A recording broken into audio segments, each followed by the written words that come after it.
Hello, good morning. 27 दिसंबर। आज भीगी भीगी सुबह है, ठंडी ठंडी हवा चल रही है। मुझे लगा पर फिर भी हमारा यूथ उदास है। एक निराशा की भावना उसमें जगी हुई है और उसे शांत करना हम सबका कर्तव्य है। एक मैं आपको गाना सुनाती हूँ। डगर है मुश्किल कठिन सफ़र है, मगर मुसाफिर जगह नहीं है।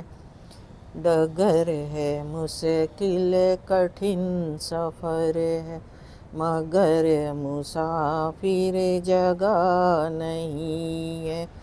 जो सोएगा बस वही खोएगा, ये बात उसको पता नहीं है। जो सोएगा बस वही खोएगा, ये बात उसको पता नहीं है। डगर है मुश्किल कठिन सफ़र है, मगर मुसाफिर जगह नहीं है। लगेंगे फल जब किसी पेड़ में, लगेंगे जब फल किसी पेड़ में, वो पेड़ झुक जाएंगे स्वतः ही, वो पेड़ झुक जाएंगे स्वतः ही। अकड़ तने की बता रही है, अकड़ तने की बता रही है, फल उसमें अभी लगे नहीं है, फल उसमें अभी लगे नहीं है। डगर है मुश्किल कठिन सफ़र है, डगर है मुश्किल कठिन सफ़र है, मगर मुसाफिर जगह नहीं है। जो सोएगा बस वही खोएगा, जो सोएगा बस वही खोएगा, ये बात उसको पता नहीं, ये बात उसको पता नहीं है। इस लाइन से आप समझ गए होंगे बच्चों कि हमें ज़िंदगी में निराश नहीं होना है, हमें अपना रास्ता खोजना है। और रास्ता इतना आसान नहीं होता। आज अपने पूर्वजों की लाइफ से देखेंगे और वर्ल्ड में जो प्रॉब्लम देखेंगे तो आप अपने आप को बहुत खुश नसीब पाएंगे। अभी हमारे पूर्वजों ने बड़ी तपस्या की है और उन्होंने एक उम्मीद का बीजारोपण किया था, एक समृद्धि का खेत हमारे लिए तैयार किया था, ज़मीन तैयार की थी हमारे लिए। अब हम इस बीज का रोपण करना है, हमें रोपण करना है मतलब स्प्रेड करना है, उसको फलीभूत करना है। इस काम में हम सभी को जुड़ना पड़ेगा। ज़ोर शोर से लगा हुआ है हमारा देश भी लगा हुआ है, लोग लगे हैं। इसलिए अब इसमें हम देखेंगे हमारा जो मध्यम वर्ग है और जो है सामान्य वर्ग है, बड़ी ज़ोर शोर से लगा हुआ है, क्योंकि उनके आगे रास्ता खाली दिख रहा है। उन्हें उम्मीद की किरण उनके दिल में जागी हुई है और वो रेस में आगे निकलना चाहता है। इसलिए आप उनका परसेंटेज देखेंगे, सक्सेस रेट देखेंगे तो उनके बच्चों का, उनकी फैमिली का हमसे ज़्यादा होता है, क्योंकि वो पूरी फैमिली मिल के कंट्रीब्यूट करती है। हम अपने आप को इस मामले में सुपरमैन ना समझें अपने आप को, हमें उन्हें साथ लेना पड़ेगा, क्योंकि वो आपके जीवन के साथी हैं, आपके दो हाथ हैं वो, और उनका सहयोग के बिना आप अकेले कुछ नहीं कर पाएंगे। उनका भी जीवन संवरता है तो आपको भी होता है। दूसरा, अब सवाल ये आता है कि आप कैसे इसको फलीभूत करेंगे।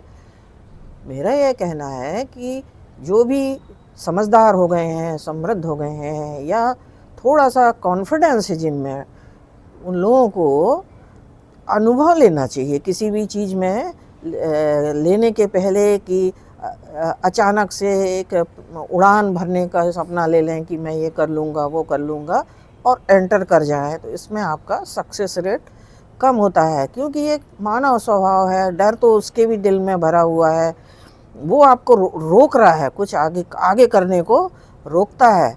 और इसमें कोई बुराई नहीं है कि वो आपको रोक रहा है, वो नहीं, वो आपको सावधान कर रहा है कि आप ये डिसीज़न ना लें, ये ना करें। जब आप अनुभव से किसी फील्ड में एंटर करते हैं तो आपको सफलता निश्चित मिलती है, समय लगता है उसके लिए, है ना। इस बात का मंथन जरूर करना चाहिए। इसके लिए टेक्निकल या सामान्य या जो भी आर्थिक नॉलेज है वो हमें ज़रूर गेन करना चाहिए, क्योंकि जब हम किसी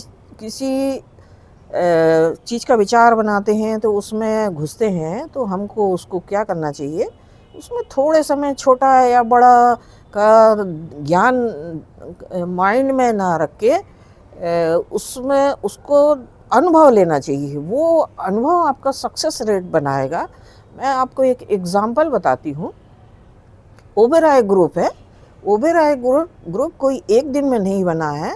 मैंने उनके विषय में पढ़ा है। सोहनलाल हैं वो एक वेटर का काम करते थे शिमला में एक होटल में। उनको देख के वो रोज़ सपना देखते थे। उनके काम करने का तरीका उनको पता हो गया था कि एक होटल कैसे रन होती है, कैसे प्रॉफिट होता है, लॉस कहाँ होता है, प्रॉब्लम क्या है। रोज़ जद्दोजहद करते हैं। उन्होंने करते करते वो वहाँ पे, और उन्हें इतना कॉन्फिडेंस आ गया, फिर वो कलकत्ता चले गए। कलकत्ता में फिर दूसरी होटल में काम करने लगे। ग्रैंड होटल का एक नाम आता है आज कलकत्ता की और शायद देश की सबसे बड़ी एक होटल है, जो उस समय लॉस में चली गई थी। क्यों? क्योंकि उसको रन करने वाले में कॉन्फिडेंस नहीं था, अनुभव नहीं था, और वो घाटे में चली गई, और जिसको हम बोलते हैं एनसीएलटी में चली गई, या वो बिकने के लिए तैयार हो गई। तो उस बिगड़े हुए घर को संवारने का निर्णय सोहनलाल ने लिया और उसको खरीदा, और बड़े मुश्किल से उसको अंदर से रिन्यू किया, कमरों को किराए से देना शुरू किया। देन फिर वो सक्सेसफुल होटल बनी, और आज आप जैसे लोग उसमें अंदर घुसने के लिए 10 बार सोचते हैं कि क्या हम जा पाएंगे इसमें अंदर या नहीं जा पाएंगे। वो किया। शिमला में आके फिर उन्होंने वही होटल ख़रीदा जिसमें वो काम करते थे। उसके बाद में एक और होटल खोला। इस तरह से उनको होटल का अनुभव हो गया। उसके बाद में बाहर में भी, देश के बाहर भी उन्होंने होटल खोली, जिसको हम ओबेरॉय ग्रुप कहते हैं। और ये हमारे ज़िंदगी का अनुभव है। ऐसे बहुत से अनुभव हैं। इनको जानने से, समझने से, सीखने से हमको ज़िंदगी का अनुभव होता है। तो और जब अनुभव होता है तो सफलता निश्चित हाथ लगती है। तो इसके लिए मैंने आपको ये एग्ज़ाम्पल बनाया। अब सवाल ये आता है, प्रॉब्लम ये है हमारी डे टू डे लाइफ में एक कम्युनिकेशन गैप लगता है मुझे। शायद सरकार की भी इसमें कमी रही कि उन्होंने इतनी बड़ी पॉपुलेशन को, यूथ को ट्रेनिंग नहीं दिया। एक हमारी मन में ये धारणा बन गई है कि सिर्फ सरकारी नौकरी ही मिल जाए हमें तो हमारा एक जीवन अच्छा हो जाएगा। वो समय अलग था जब हमारे पास कुछ भी नहीं था, तो हम एक सरकारी नौकर बन के और 60 साल हम ज़िंदगी बिताते थे और उसी से रिटायर होके चले जाते थे। कि पुराने लोगों की ये धारणा होती कि वो सुरक्षित होता है, पूरी ज़िंदगी अपना करते रहेंगे। लेकिन आज हमारा यूथ बहुत स्ट्रॉन्ग है, बहुत नए नए के विचार उसके मन में घूम रहे हैं। बस उसको दिशा देने की ज़रूरत है, और दिशा हमारा कौन देगा? कॉरपोरेट वर्ल्ड देगा, छोटे उद्यमी देंगे, मध्यम वर्ग देंगे, सामान्य बिजनेस करने वाले लोग भी। आप एक दुकान देखिए, छोटी सी दुकान चलती है, उसमें भी 4 लोगों को 10 लोगों का कंट्रीब्यूशन होता है। एक हेल्पर रखता है, काउंटर वाला रखता है, खुद भी करता है, ऑटोमोबाइल वाले को बिजनेस देता है, सप्लायर को देता है, होलसेलर को देता है। कितना बिग नेटवर्क बन जाता है। ऐसे ही तिल तिल करके यदि हम प्रयास करते रहेंगे तो सफलता निश्चित मिलेगी और हमारा एक देश एक नए साल में पदार्पण करेगा। और हम सब कॉन्फिडेंस से कहेंगे कि नहीं, हम एक बैकवर्ड कंट्री में नहीं हैं, हम समृद्ध हैं, हम बहुत सारे लोग हैं। और एक हाथ मिलके बहुत सारे जब हाथ बन जाते हैं तो पावर आ जाती है। तो एक अच्छी मजबूत बिल्डिंग को भी हिलाना आसान हो जाता है, जो हिल नहीं पाती है उसको भी सब मिलके हिला सकते हैं। तो ये मेरा आपको मैसेज था आज का। आपको कैसा लगा, आप क्या सोचते हैं, विचार करिए, कॉन्फिडेंट बनिए, नए साल में एक नई ऊर्जा के साथ प्रयास करिए। कोई कमी है तो उसके लिए टेक्निकल एजुकेशन के खोजिए, बात करिए लोगों से, लोग बताते हैं, गवर्नमेंट भी तरह टाइम पे बताती है। उसको छोटा ना समझें कोई भी काम को, वो आपकी सफलता की पहली सीढ़ी होगी।